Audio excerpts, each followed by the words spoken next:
The storm is coming.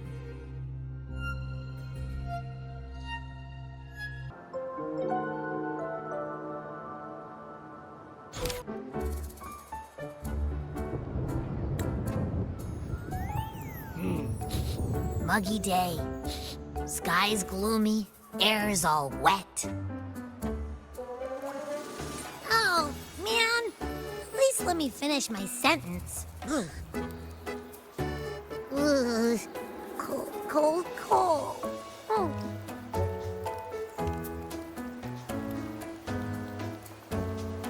All right. I'm famished. We barely had a bite sprinting all the way here from Ragusa. Whoa! Pinch me! This is a feast and a half!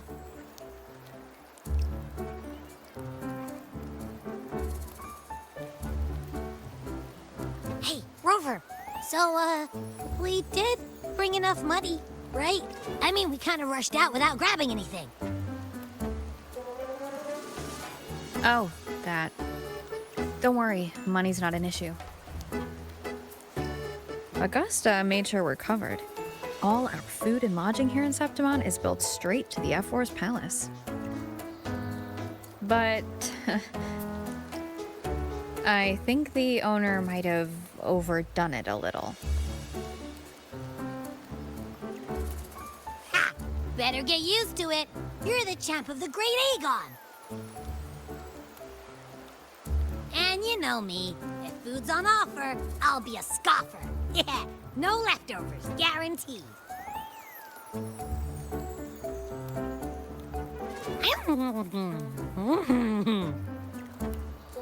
Free stay, free meal. Reserve really knows how to treat guests.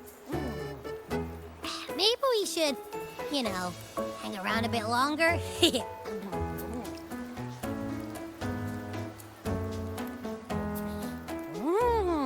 This smells amazing.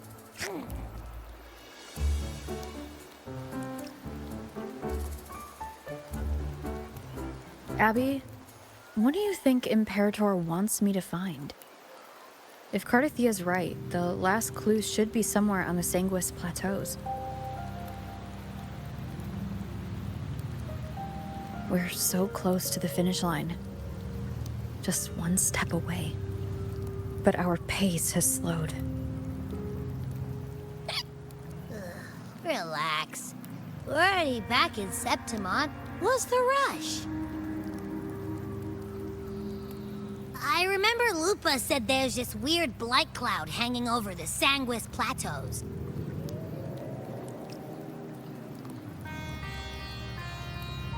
And when the high tide, or whatever, rolls around, all the gladiators go there to hunt tacit discords. Wait, is the high tide coming up soon? The Aphra's invite did say something about a big hunt. Huh, that reminds me. Aren't we supposed to meet her today?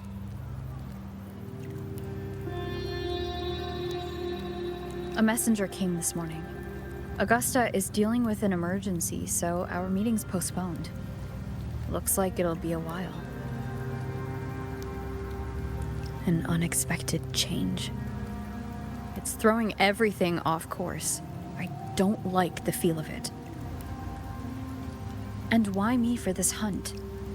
If it's about the Great Aegon, the messenger said none of the other gladiators were invited.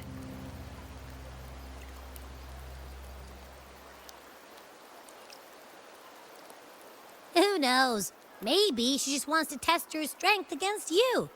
Typical Septimontian, right? You think so? I've only met her a few times, but I doubt she acts on such simple impulses. And as the F4, can she really thoughtlessly do whatever she wants? Guessed from afar, you possess eyes as clear as crystal. But what troubles you so that eyes once bright as the highland sky now darken with rolling clouds?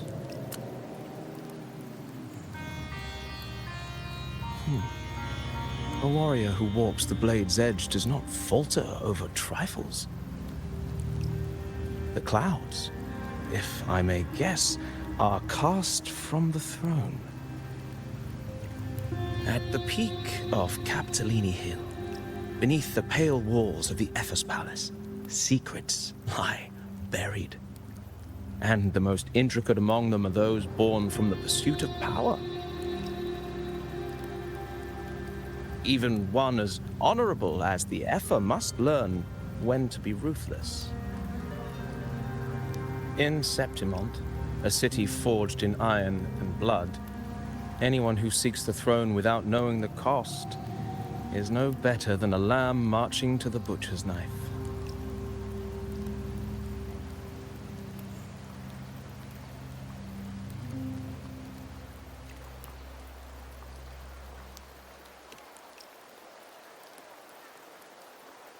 I am Nestor, a traveling poet.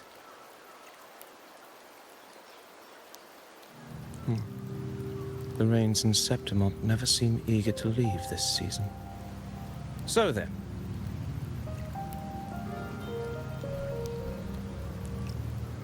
if you are curious about the effort, then allow me to say that nothing would honor me more than to offer even a modest service to the champion of the great Aegon. Wait, how do you know she's the champion? And all that stuff about the F4, too? Huh? Your eyes. Were we talking too loud? To see and to hear are but two of the many ways to perceive. Trusting the senses is a habit, a natural expedience, but not the only option. Truth be told, I've been gathering inspiration for my next epic, and its protagonist is none other than Augusta, the Epher of Septimont. That's why I speak of her with some familiarity. I have a feeling your tale with her will soon be written. And knowing more about those who walk alongside you is rarely without its benefits.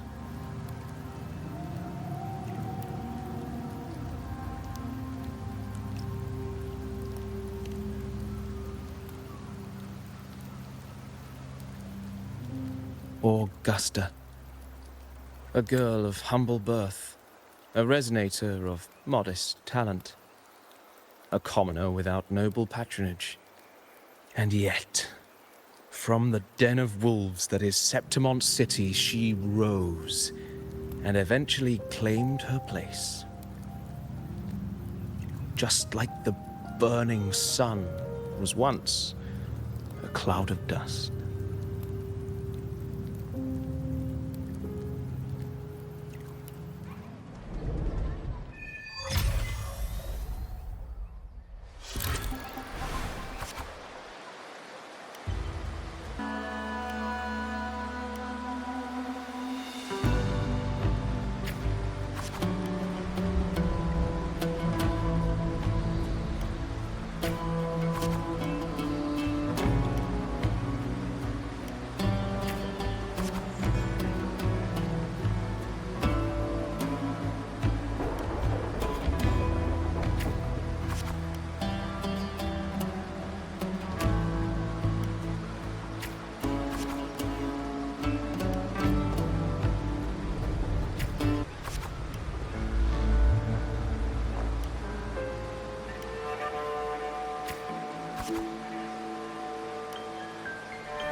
fail enough times, and you might eventually succeed.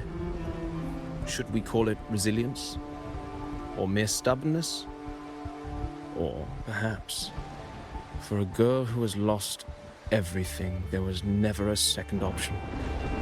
She had no one to trust but herself, and naught but a blade to hold. And yet, as the first stanza of an epic, this is nothing extraordinary. Since the lament, across the scorched lands of Solaris, I've heard this story repeat itself, again and again. Greatness. Yes, our era has certainly seen it. But true greatness is never found on the first page of a story. Courage, glory, and honor. Such immortal virtues have been etched in tablet and stone, but they are never forged overnight. Light as a thread, elusive as the wind, they weave themselves into every twist of fate, tangling with every insignificant choice we make.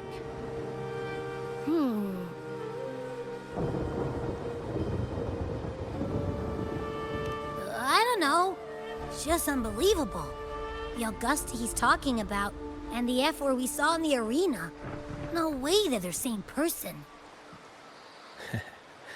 A girl far from home, arriving in the city upon Capitolini Hill in pursuit of strength.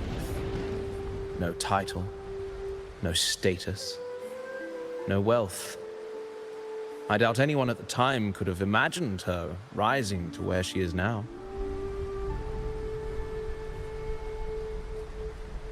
Do you mean Kato? Do you believe Kato handed her that final victory on purpose, and that his scathing words were a test of her resolve?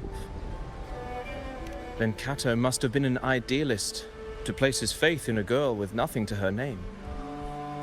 Now, why don't we keep this question in mind and see where the story leads us?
merely the rough shape of a short epic.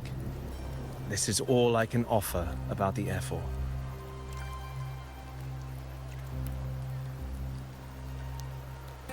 Now, as a listener, what do you make of my narration?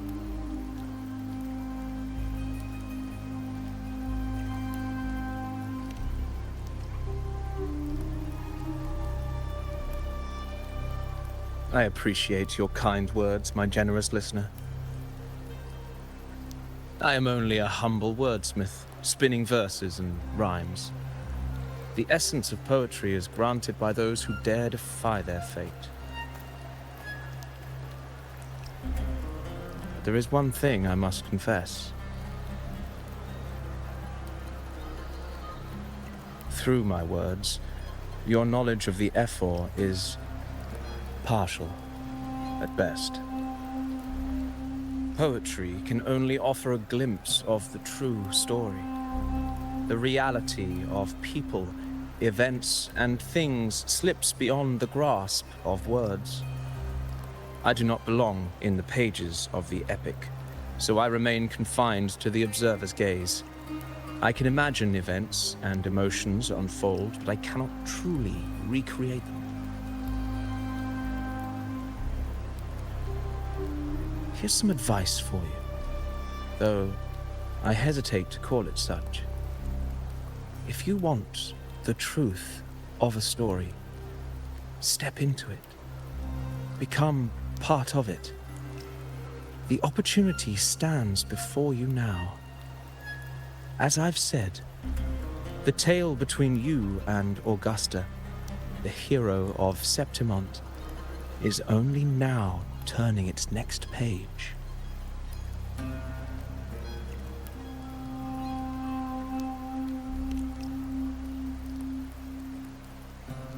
It's not difficult to see.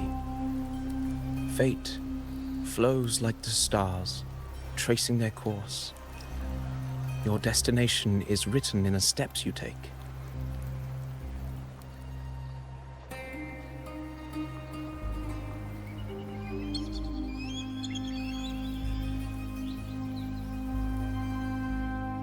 The rain is passing.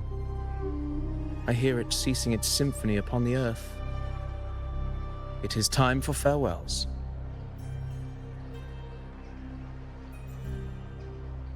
Before I leave, may I ask you one last question? What is it that has lifted Augusta to the seat of power? What is it that makes a ruler?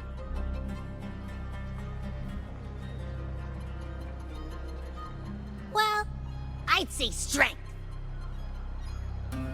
Let's be real. There's no way Augusta could have passed those trials without strength. Rover, what do you think?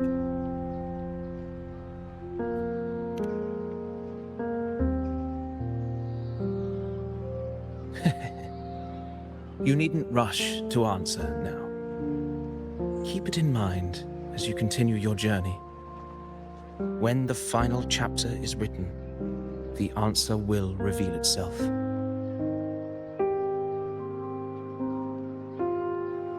Farewell, my friend. Our paths crossed by fate and by chance. Soon, after this brief encounter, everything about me will be gone with the wind. But you, your epic continues.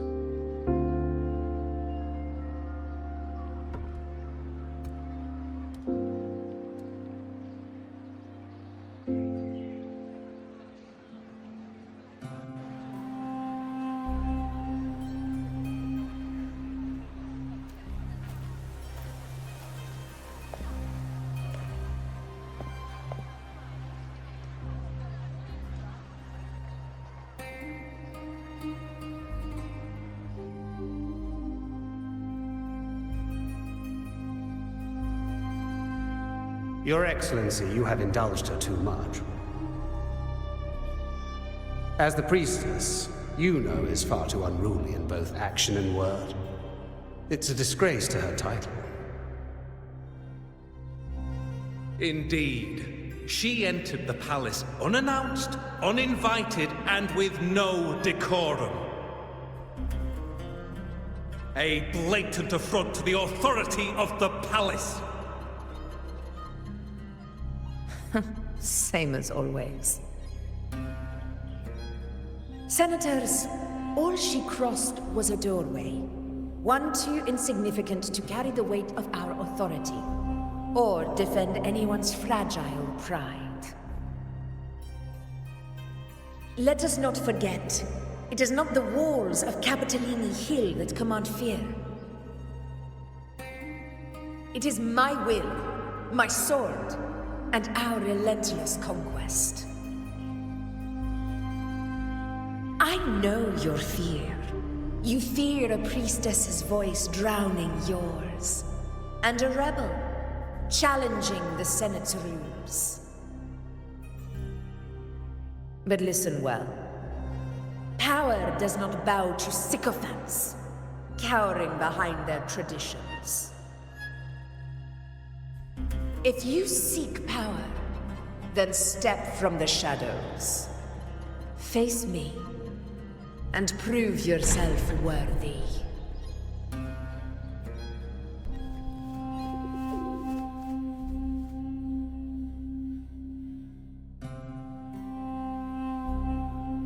Took you long enough, Augusta. Handling the senators takes time. You know that. Well, to keep our esteemed priestess from waiting, maybe next time I'll just leave them to their own devices.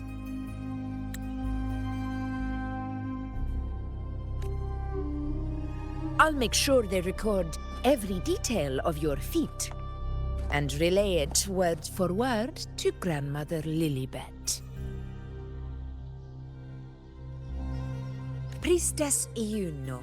Unruly behavior left Tetragon Temple without permission and trespassed into the Ephor's palace. I wonder, who will lose it first? Lilibet or you? Let those old foxes report me all they want.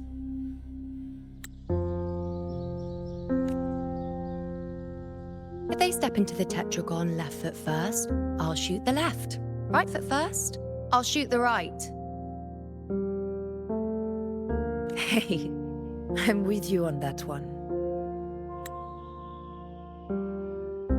The Senate should be reminded now and then that the Tetragon's kindness is not a reason to take Priestess Iuno lightly.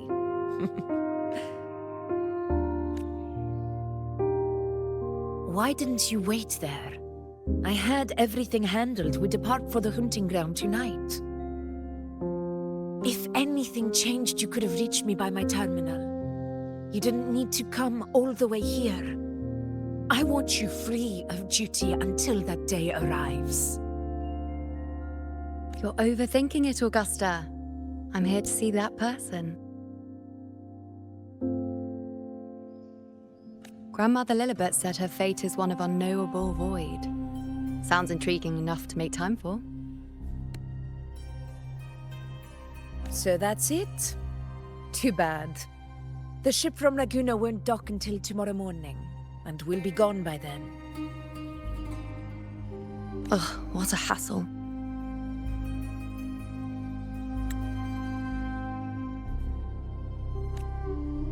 Patience, you know. The warrior has accepted the invitation. So, you'll have plenty of time to meet during the hunt.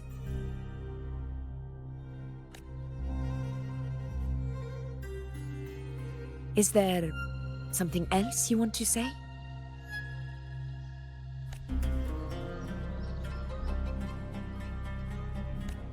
I read Grandma Lilibet's Book of Prophecies. A hunt and our plan, neither end well. Are you sure we should go through with this?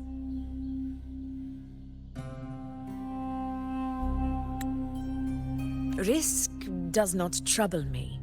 Peril simply requires greater strength. But really, when did you start caring about the temple's traditions?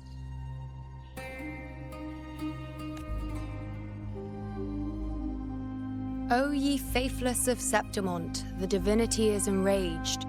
Should your ruler defy their will again, doom shall be your fate.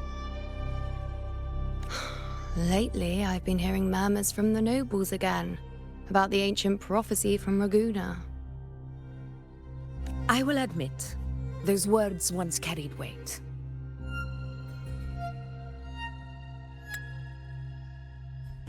But when our ancestors crossed the waters and climbed these hills, Ragusa's divinity didn't get a seat on the ship. And the priestesses all said the prophecy was incomplete. Only the hero of heroes, wielding extraordinary power, risen from the dark tides, shall bring eternity to Septimont. Then shall the waters quiet, the tempest still, and glory return with the blood of the old king. Do not forget, this is the other half of the prophecy. Fabius, Attilius, Valeria, one after another, these heroes have saved Septimont from the brink of ruin. As long as a hero stands, no disaster can break this eternal city. What if this time is different? What if ruin is our fate?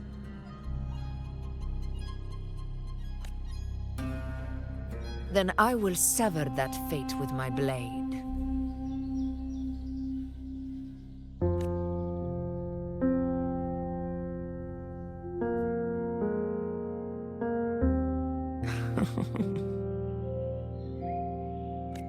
What's so amusing? So, the fearless priestess Iuno can be frightened after all.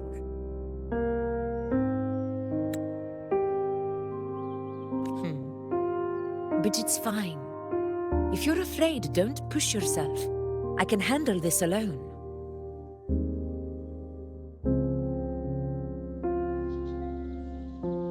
Most revered priestess, wait for me in the temple. I shall return victorious. Frightened. Me?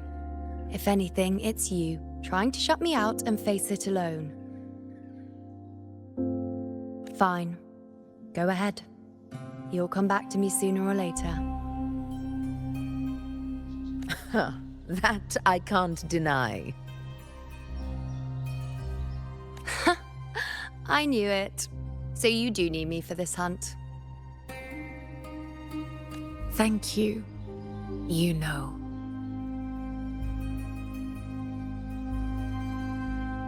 Why are you saying this?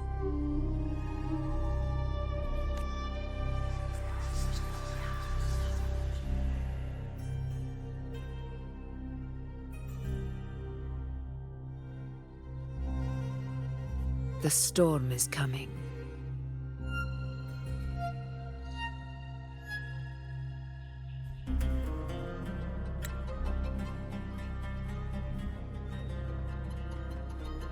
Come, Iuno, my friend. The best way to greet a storm is to walk straight into it.